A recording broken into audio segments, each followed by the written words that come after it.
Hi, this is Michael Duarte with NBCLA, and normally our sports anchor for NBC4, Fred Rogan, will be standing next to me, but as Fred is not here, he'll be joining us in Washington, D.C. We have a special guest today, LA Times columnist Arash Markazi. Arash, welcome to playoff baseball. Oh, this is exciting. October baseball here at Dodger Stadium is very exciting.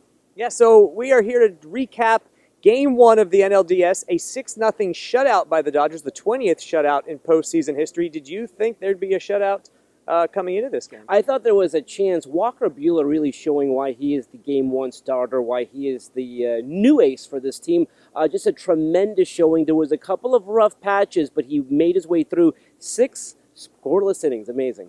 Yeah, you know, Walker Buehler, talking to him before his Game 1 start on Wednesday, said that with the 6, I mean, you could even go 8 if you want to add Rich Hill and Anibal Sanchez, but with the 6 really good elite starters in this series, this is what he called old school baseball. No openers, no bullpen games, nothing like that. And we kind of got old school baseball. We got a pitcher's duel for the most part up until, 5th inning, I guess, 6th, 7th inning when the Dodgers finally broke it open. Did you feel like I did that the Dodgers' strategy was to just grind Corbin out, get him out of the game as soon as possible, and then they knew they'd be able to get to the bullpen like they did? It seemed that way, although, Michael, they almost had him in that first where it looked like the floodgates could have been opened. I talked to him once the game was over, and he said, listen, I wanted to minimize the damage. So it was one nothing after one, but it could have been a lot worse. Now, you said you talked to him. Was that nerves? This was obviously his first career postseason start, only the second pitcher in MLB history in their first ever postseason appearance to walk 4 guys in that first inning. Did he just seem too amped up to you because that slider and fastball were not located? He said he would be lying if he said this was like a regular game. Obviously, it's not. This is why you play the game. This is why you want to get the moment. You want to get the ball in that situation. But I think he said once he made it past the first and the score was 1-0, he calmed down, and I think he was okay. Yeah, he was dynamite after that first inning. And you know, for fans who don't know, Patrick Corbin was slated to be Game 4 starter in that NLDS in 2017 against the Diamondbacks, but of course the Dodgers sweep him. He never gets to get those postseason nerves out of the way, so he had to get him out of the way in that first inning, and it was messy.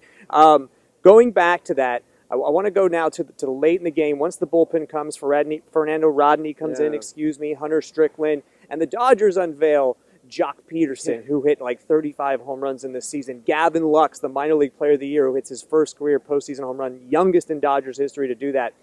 I mean, that's an example of the Dodgers' depth, but just how unfair is that to the Nationals that these guys are coming off the bench? It is an embarrassment of riches, as the cliche. I talked to Corbin, I talked to Rodney, and they both said how deep this team is. I mean, you cannot make any mistakes. They go to the bench and they're bringing in guys who are smacking balls out of here. I mean, Michael, if that foul ball doesn't get in front of the way of that ball leaves the yard. I mean, it was amazing. He crushed that ball off the top of the foul pole. Oh, my gosh. And you just kind of knew it was coming once young Jock got that first pinch hit, and that was his second AB in this game. Okay, now as we start to look ahead to Game 2 on Friday night here, we're going to see 2 aces again, Clayton Kershaw against Steven Strasburg. It's another good pitching matchup for baseball fans out there and fans of the old school game, as Walker liked to say. You know, this didn't look like the Nationals team today. Only 2 hits, swinging at some pitches outside the zone. How do they rebound and come back? That's what a lot of the guys talked about in the clubhouse. Like you got to chalk this up to a really bad game. No runs. That's not the way that they normally play. So it's a different game tomorrow. It's Game 2. But as we've talked about it before, 5-game series. You cannot go down 2-0 going back to Washington. Ryu on the mound, Game 3, and it could be over.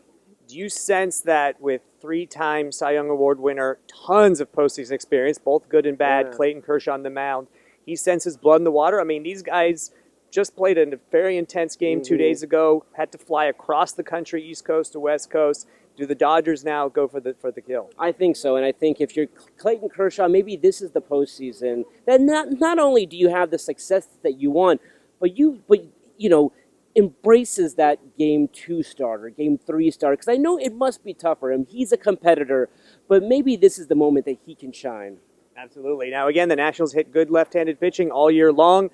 Kershaw's been susceptible to the home run. How much damage can they do? We'll find out. Arash will also join me tomorrow night after Game 2 of the NLDS. Hopefully the Dodgers will be up 2-0. Thanks, Arash. Appreciate it.